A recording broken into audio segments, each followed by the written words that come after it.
మనం అందులో తీసుకుని నాదే, ఏది నాదే అనుకోకండి. మనం ఇల్లు కట్టుకున్నా ఎవరిని అంటే భగవంతుని దేవుడు చెప్పాలట.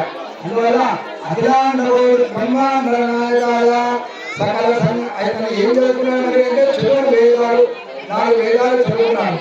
మరి అఖిలోకమున్నత పరిత్రాణాయ లోకాన్ని అన్నింటినీ కూడా తాను పరిత్రాణాయ అంటే ధర్మబద్ధంగా పరిపాలించేటువంటి స్వామి. ఇష్టమైనటువంటి రాజ్యాన్ని పరిపాలించద్దు, అలా పరిపాలించేవాడు వాడు రాజుగారు. ధర్మబద్ధంగా చేసేవాడే రాజు. అలాంటి స్వామి మా స్వామి. మరి ఏమైనా కాస్త ఎవరైనా అడుగుతో ఏమైనా ఇస్తాడా అంటే ఆర్తత్రాణ పరాజనాజ విలువంగానే ఇస్తాడు. మొరబెట్టుకుంటే చాలు, స్వామి నాకు ఇది కావాలంటే వెంటనే ఇచ్చేస్తారు. ఆర్తత్రాణ పరా. మరి ఎక్కడి నుంచి వచ్చాడు, ఎక్కడెక్కడ ఉంటాడంటే పర అంటే పరమపదంలో ఉంటాడు. వైకుంఠ లోకంలో తాను పడుకొని అక్కడ స్వామి సేవ చేసుకుంటూ సద్విష్ణువాన్ని ముక్తులు నిత్యం ఇలాగనే సేవిస్తూ ఉంటారు. అలా వ్యూహం అంటే ఆకాశంలో ఉంటాడు. విభవం అంటే ప్రతి లోకంలో ధర్మబద్ధంగా అప్పుడప్పుడు కొన్ని అవతారాలుగా ఈ లోకానికి వేయించేస్తారు. అలానే ఇక్కడ వైకుంఠనాథుడే వెంకటేశ్వర స్వామిగా అవతరించాడు. అంతర్యామి అంటే అన్నిట్లో ఉంటాడు పరమాత్మ. మరి ఇంకా ఎలా ఉంటాడంటే అర్చావతి ఎదురుగా కనబడూర్పు ఎలా ఉంటాడు నాకు తెలియాలంటే ఈ విధంగా ఉంటాడు. శంఖము, చక్రము, గద, పద్మము అన్ని కలిగి ఉంటాడు. అలాంటి ఆర్తస్థానపరాయణుడు పర వ్యూహము అంతర్యామి అర్చావతి మా స్వామికి ఏం తక్కువ ఉంది, అంతా లోకమంతా ఆయనది. అంటే ఇప్పుడు అమ్మవారిని గురించి మరి అడుగుతున్నారు స్వామి వారి యొక్క మీరు గోత్రం ఏమొచ్చింది? అక్షత గోత్రము. అక్షతలు అంటే ఏమిటి అర్థము? జారిపోయేటువంటిది, భక్తునికి ఆధీనపడేది. భక్తులు కొలిస్తే చాలు ఎంత కిందికైనా వస్తాడు. దీనికి ఉదాహరణ ఒక్కటే ఒకటి ఉంటుందండి. భగవద్గీత ఈరోజు పుట్టినరోజు. ఈరోజు విష్ణు సహస్రనామం పుట్టినరోజు. భగవద్గీత విష్ణు సహస్రనామం భీష్మ ఏకాదశి అంటారు. భీష్మ ఏకాదశి నాడు ఆయన అంపదేవి మీద పనుకున్నాడు భీష్మ పితామహుడు. అలాంటి రోజు ఈరోజు చాలా విశేషమైనటువంటి రోజు. ఈ రోజు కనీసం ఒక దగ్గర దేవస్థానం దగ్గర 1,00,000 మంది ఉంటారు. 1,00,000 మంది ఇలా కూర్చొని ఆ విష్ణురాశ్రమం పారాయణ చేస్తారు. అలాంటి భీష్మ ఏకాదశి రోజు మన కళ్యాణోత్సవం జరుగుతుంది అత్యంత వైభవంగా. మరి ఇదేమిటంటే ఇక్కడ ఈ వెంకటేశ్వర స్వామి మనకు అచ్యుతుడు అంటే తను జారిపోయి ఉంటుంది. ఎలా జారిపోయాడంటే రథసారథి మీద కూర్చున్నాడు. ఆయన రథసారథి మీద కూర్చున్నాడు. రథసారథిగా కూర్చొని కింద ఎవరున్నారు? అర్జునుడు ఉన్నాడు. తాను కానుకొని ఇలా అంటే ఇలా వారు అక్కడ నరసింహాచారి గారు చెప్తారు. తర్వాత గోత్రనామాల చేత ఓం చతుర్వేద శాఖాచారిణి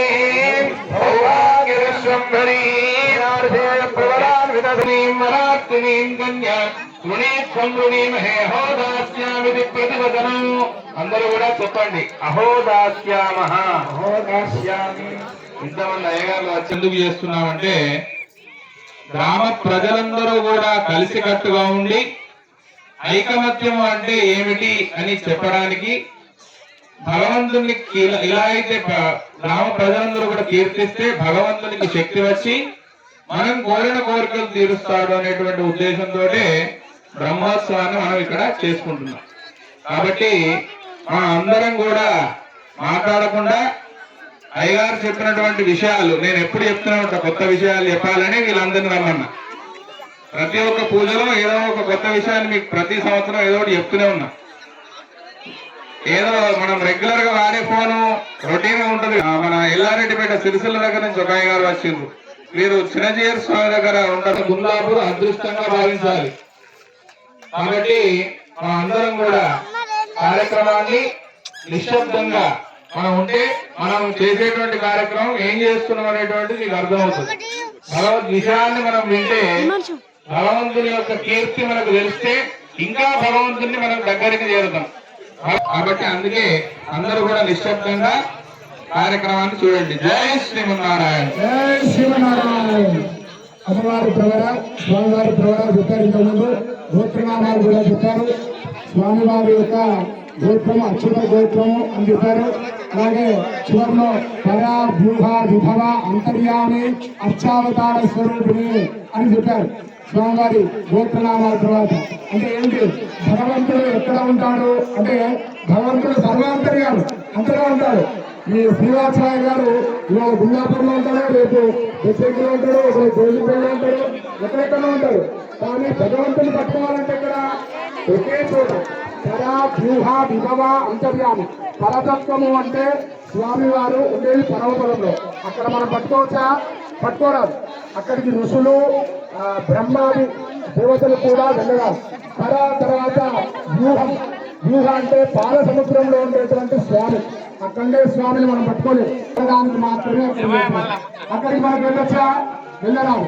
పర వ్యూహ విభవం. విభవం అంటే ఇంతకుముందు గురుగారు చెప్పినట్టుగా ప్రతి స్వామి మనందరి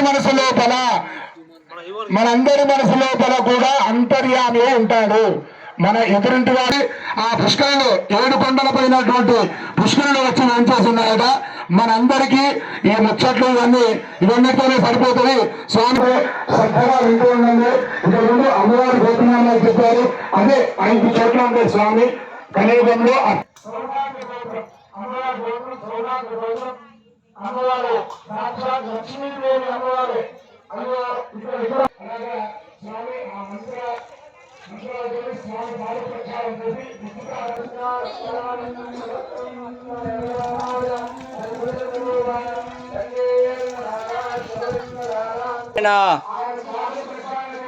జై శ్రీమన్నారాయణ.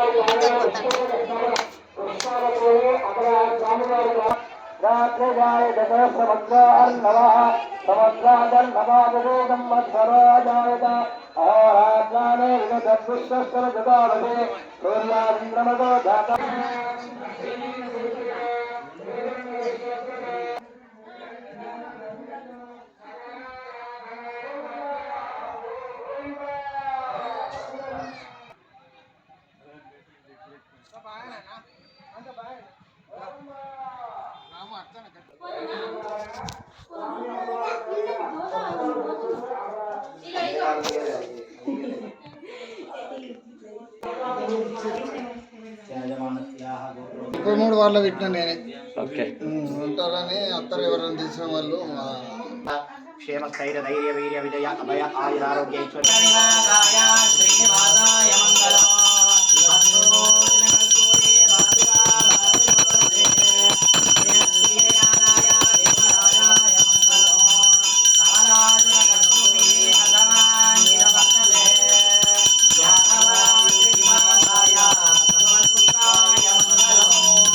గోవిందా గోవిందా గోవిందా. లక్ష్మీనాథసమారంభాం నాదయామన మధ్యమాం పదాచార్యపర్యంతాం దే గురు పరంపర. జై శ్రీమన్నారాయణ.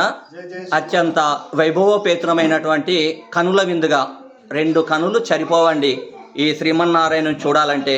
ఎన్నో జన్మల పుణ్య ఫలితం ఉంటే గాని ఇలాంటి వెంకటేశ్వర స్వామి వారి దివ్య మంగళ స్వరూపాన్ని మనం దర్శించుకునేటువంటి మహత్తర భాగ్యం దొరకదండి. నిజంగా గుమ్లాపూర్ ప్రజలు పూర్వజన్మ సుకృతులండి. ఎందుకనంటే ఇంతటి మంచి అపురూపమైనటువంటి సుందర రూపం తనివి తీరదు, ఆశ చావదండి. అలాంటి సుందర దృశ్యాలు మనకి ఇక్కడ గుమ్లాపూర్లో శ్రీ వెంకటేశ్వర స్వామిని చూసినట్టయితే మీకు కనిపిస్తుందండి. మంచి ఆధ్యాత్మిక భక్తి వాతావరణంలో భక్తులకు కోరిన కోరికలు తీర్చేటువంటి కొంగు బంగారమైనటువంటి శ్రీ వెంకటేశ్వర స్వామి వారు ఎక్కడున్నారని ఎవరైనా అడిగితే గుమ్లాపూర్ వెళ్ళండి, మీరు ఆ శ్రీ వెంకటేశ్వర స్వామిని దర్శించుకోండి, మీకు ఖచ్చితంగా కోరిక తీరకపోవడం అనేదే ఉండదనేది ఇక్కడి ప్రజలు చెప్తుంటారండి. నిజంగా కూడా మనం భక్తులను అడిగితే కూడా అది అక్షర సత్యం, వాస్తవము, నిజమని చెప్తూ ఉంటారండి. అందుకనే శ్రీ వెంకటేశ్వర స్వామి నామస్మరణ చేసిన, గోవిందుని నిత్యం పలికినా కూడా సకల పాపాలు తొలగిపోయి పుణ్యము, భక్తి, ముక్తి, మోక్షం వచ్చే నామం ఏదైనా ఉంది అంటే కేవలం అది గోవింద నామస్మరణ అండి. ఈరోజు నిజంగా భగవద్గీత అన్నటువంటిది ఉద్భవించినటువంటి సుందరమైన రోజండి. మనం కింద చూసాం ఇంతవరకు. నిజంగా 2 కనులు సరిపోదండి, కళ్యాణ వైభోగం అండి శ్రీ వెంకటేశ్వర స్వామికి. నిజంగా అశేష భక్తజనులు ఆ కళ్యాణ వైభోగాన్ని వీక్షిస్తున్నటువంటి సుందర దృశ్యాలు మీరు మా ఛానల్లో ఇంతవరకు చూశారండి. నిజంగా అలాంటి కళ్యాణంలో పాలు పంచుకున్న అలాంటి వైభోగాన్ని చూసినా కూడా నిజంగా ఎన్నో జన్మల పాపాలు తొలగి భక్తి, ముక్తి, మోక్షము, పుణ్యము దొరికేటువంటి సుందర కళ్యాణ వైభోగం ఏదైనా ఉంది అంటే అది కేవలం శ్రీ వెంకటేశ్వర స్వామి కళ్యాణం అండి. నిజంగా ఇక్కడ కళ్యాణాన్ని వీక్షిస్తున్న అశేష భక్తజనులందరికీ కూడా ఆ గుమ్లాపూర్ శ్రీ వెంకటేశ్వర స్వామి దివ్య మంగళ శాసనాలు అందరికీ ఉండాలని మనస్ఫూర్తిగా ఒకసారి కోరుకుందాం. జై శ్రీమన్నారాయణ, జై శ్రీమన్నారాయణ, జై జై శ్రీమన్నారాయణ, జై శ్రీమన్నారాయణ. ఇక్కడ చూస్తున్నటువంటి సుందర దృశ్యం గుమ్లాపూర్ శ్రీ వెంకటేశ్వర స్వామి అండి. ప్రతి సంవత్సరం ఇక్కడ అంగరంగ వైభవోపేతంగా కళ్యాణం, బ్రహ్మోత్సవాలు వారం రోజులుగా నిర్వహిస్తూ ఉంటారండి. Please subscribe my channel for more భక్తి వీడియోస్ అండి. ఇలాంటి మంచి ఆధ్యాత్మిక భక్తి విషయాలు చూడాలనుకున్నా, స్వామివారి దివ్య మంగళ శాసనాలు పొందాలనుకున్నా మా ఛానల్ సబ్స్క్రైబ్ చేసుకోండి. మరిన్ని ఆధ్యాత్మిక భక్తి విషయాలు తెలుసుకోండి. జై శ్రీమన్నారాయణ, జై జై శ్రీమన్నారాయణ.